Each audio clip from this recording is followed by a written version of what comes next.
নমস্কাৰ বন্ধুসকল, মই হিৰেন। আজি এই ভিডিঅ'ৰ উদ্দেশ্য হৈছে জীৱন আৰু জ্যোতিষ, অৰ্থাৎ 9টা গ্ৰহই আপোনাৰ জীৱনত কেনে প্ৰভাৱ পেলায় আমি সকলোৱে জনাটো অত্যন্ত প্ৰয়োজন।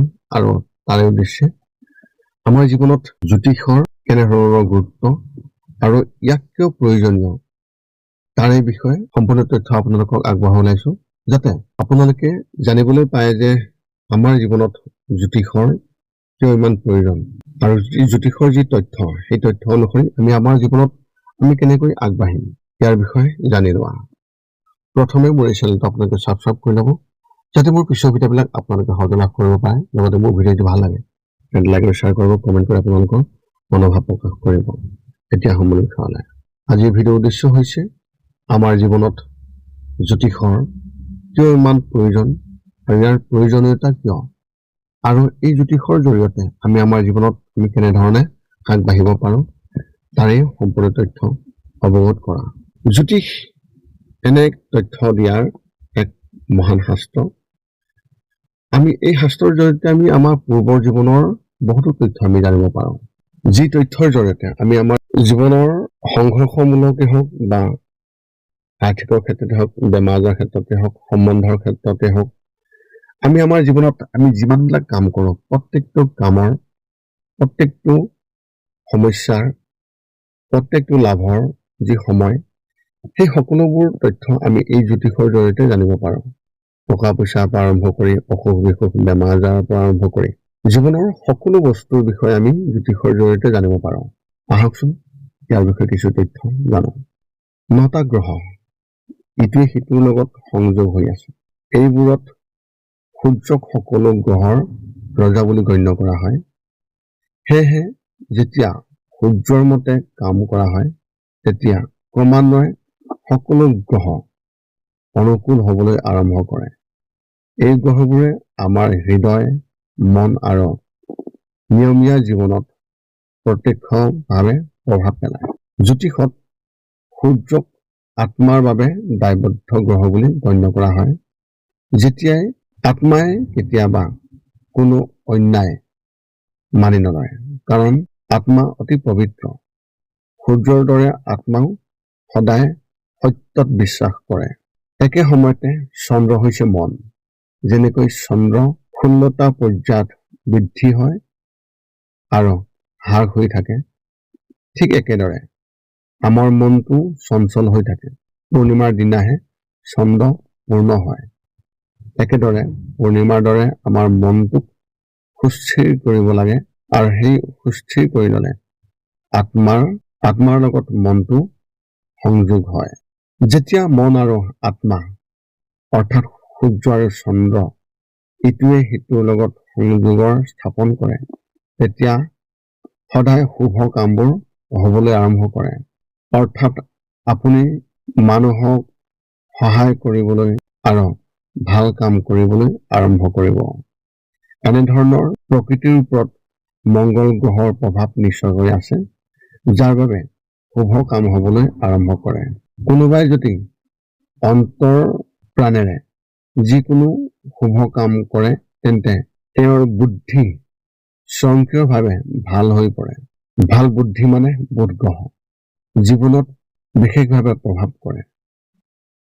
বুধ অৰ্থাৎ সমৃদ্ধিৰ সহায়ত কৰ্মক্ষেত্ৰত এজন ভাল গুৰুৰ সন্ধান সম্পূৰ্ণ হয়, যাৰ বাবে বৃহস্পতিৰ প্ৰভাৱ বৃদ্ধি পায়। ইয়াৰ সহায়ত আপুনি যিটো ক্ষেত্ৰত উচ্চ পৰ্যায়ত উপনীত হ'ব বিচাৰিছে সেই ক্ষেত্ৰত জ্ঞান আহৰণ কৰিবলৈ আৰম্ভ কৰে।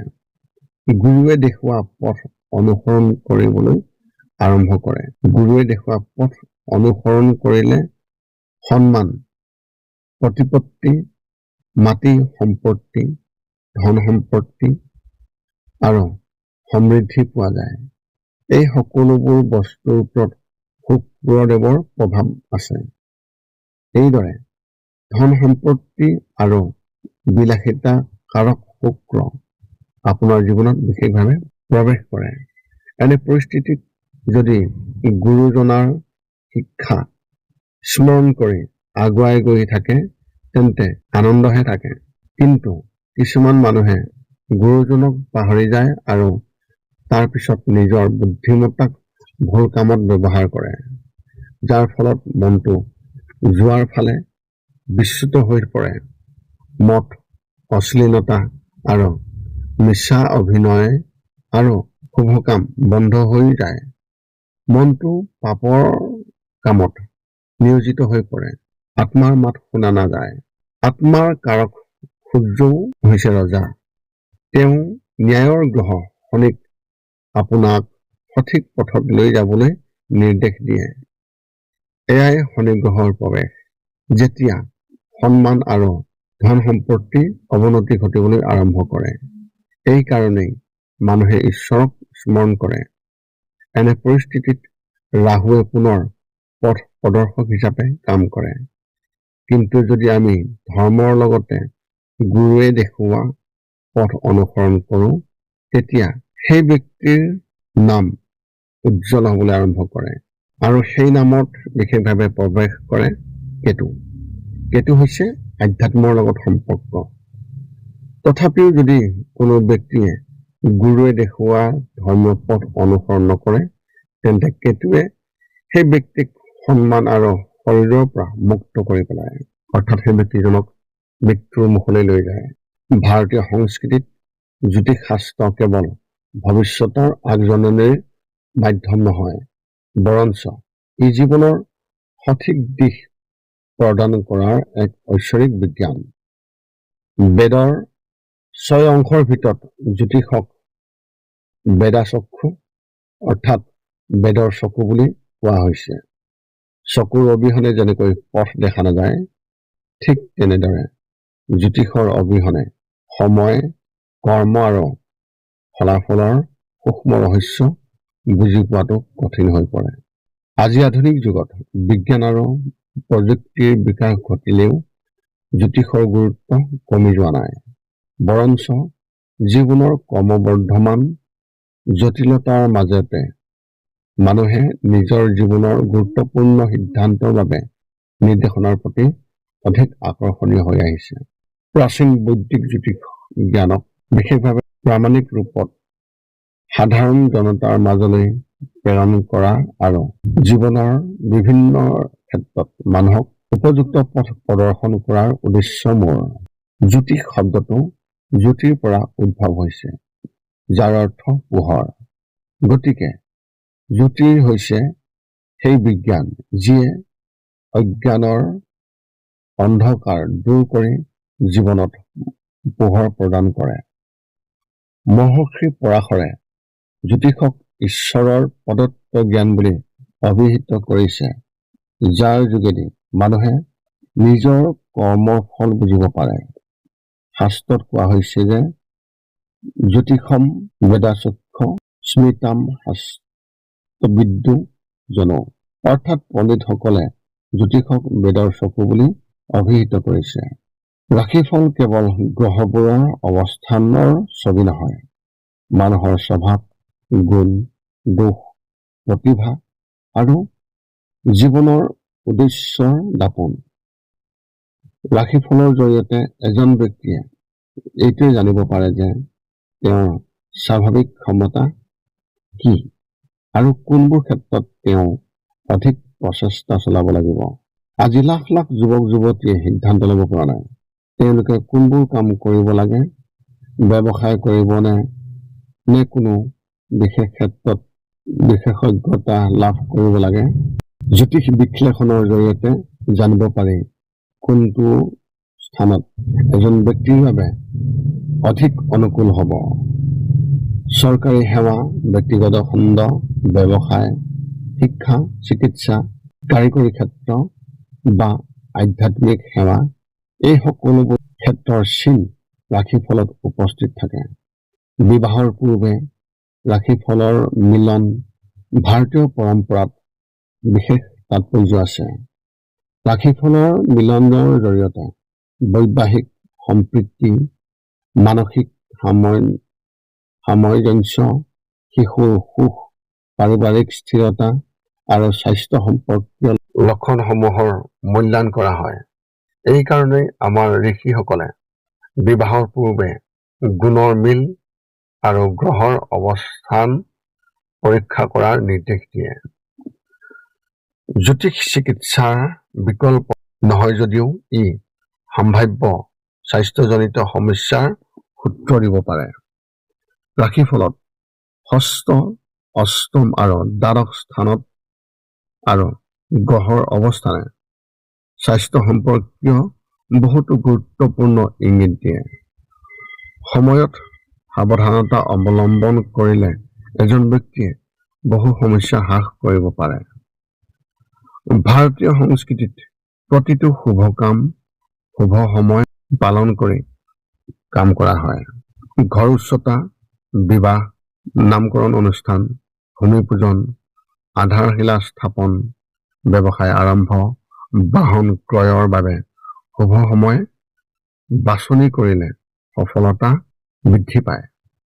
শাস্ত্ৰত কোৱা হৈছে মুহূৰ্তমোত্তম কৃতিত্ব ক্ৰমাণি সফলনি চা, অৰ্থাৎ উত্তম সময়ত কৰা কামে সফলতা প্ৰদান কৰে। বহুতে ভাবে যে জ্যোতিষত মৃত্যুবাদ শিকোৱা হয়। বাস্তৱ ইয়াৰ বিপৰীত।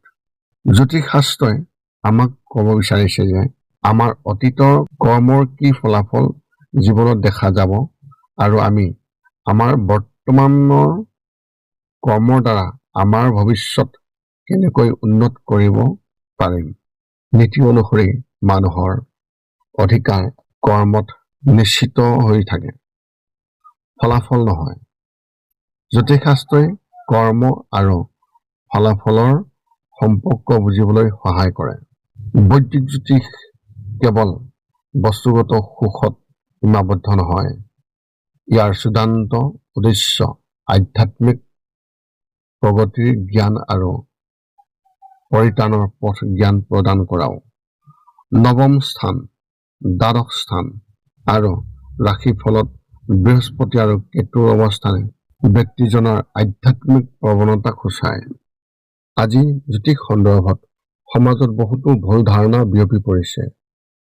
সত্যটো হ'ল বৈদিক জ্যোতিষ হৈছে হাজাৰ হাজাৰ বছৰৰ হিচাপ নিকাচ আৰু জ্যোতিৰ্বিজ্ঞানৰ পৰ্যবেক্ষণৰ ওপৰত ভিত্তি কৰি গঢ় লৈ উঠা এক বিজ্ঞান। জ্যোতিষ শাস্ত্ৰই ভাগ্য সলনি নকৰে, বৰঞ্চ উপযুক্ত পথ প্ৰদৰ্শন কৰে যাতে এজন ব্যক্তিয়ে উন্নত সিদ্ধান্ত ল'ব পাৰে। ই হৈছে সম্ভাৱনা আৰু গ্ৰহ ৰাশিৰ বিজ্ঞান। ব্যক্তিজনৰ কৰ্মৰ দ্বাৰাও ফলাফল বিশেষভাৱে প্ৰভাৱিত হয়। আজি উত্তেজনা, অস্থিৰতা, প্ৰতিযোগিতা আৰু অনিশ্চয়তাৰ যুগ। এনে সময়ত মানুহে নিজৰ জীৱনৰ গুৰুত্বপূৰ্ণ সিদ্ধান্তৰ বাবে নিৰ্ভৰযোগ্য পথ প্ৰদৰ্শন বিচাৰে। ইয়াতেই বৈদিক জ্যোতিষৰ উপযোগিতা স্পষ্ট হৈ পৰে। কেৰিয়াৰ নিৰ্বাচন, বিবাহৰ সিদ্ধান্ত, ব্যৱসায় সম্প্ৰসাৰণ, বিনিয়োগ পৰিকল্পনা, সম্পত্তি ক্ৰয় আৰু শিক্ষাৰ সিদ্ধান্ত, এই সকলোবোৰ ক্ষেত্ৰত জ্যোতিষে উপযোগী পথ প্ৰদৰ্শন কৰিব পাৰে। জ্যোতিষৰ চূড়ান্ত উদ্দেশ্য কেৱল ভৱিষ্যতৰ আগজাননী দিয়াই নহয়, মানুহ এজনক নিজৰ প্ৰতি সচেতন কৰা। লাখ লাখ সূৰ্যই যেনেকৈ আন্ধাৰ ধ্বংস কৰে, ঠিক তেনেদৰে ঐশ্বৰিক জ্ঞানেও মানুহৰ জীৱনত অজ্ঞানতা নাইকিয়া কৰে। জ্যোতিষ শাস্ত্ৰও এই জ্ঞানৰ এটা বিকন। জীৱন আৰু জ্যোতিষৰ ক্ষেত্ৰত কিমানখিনি গুৰুত্ব আপুনি কি অনুভৱ কৰে? আপুনি এই ক্ষেত্ৰত বিশ্বাস কৰে নে নকৰে, মানে নে নেমানে? যদিহে আপুনি ভাবে যে জ্যোতিষ আমাৰ জীৱনত বা আপোনাৰ জীৱনত, ব্যক্তিগত জীৱনত কিমানখিনি ফলপ্ৰসূ আৰু ই কিমানখিনি আপোনাৰ কাৰণে গ্ৰহণযোগ্য বিবেচিত কৰি আপুনি কিমানখিনি আগাব পাৰে, এইটো আপোনাৰ নিজা নিজা বিষয়। মোৰ উদ্দেশ্য এই জীৱনত জ্যোতিষ আৰু আধ্যাত্মিকতা আপোনালোকৰ আগত আগবঢ়োৱা।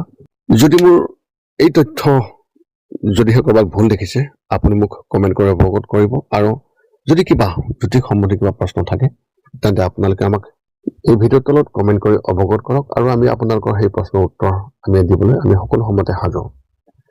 এই আছিল জীৱন আৰু জ্যোতিষৰ লগত কি সম্পৰ্ক তাৰে সম্পৰ্কীয় তথ্য আপোনালোকৰ আগত আগবঢ়ালো। যদি মোৰ ভিডিঅ'টো ভাল লাগিল তেনেহ'লে লাইক আৰু শ্বেয়াৰ কৰি কমেণ্ট কৰি আপোনালোকৰ মতামত আগবঢ়াব।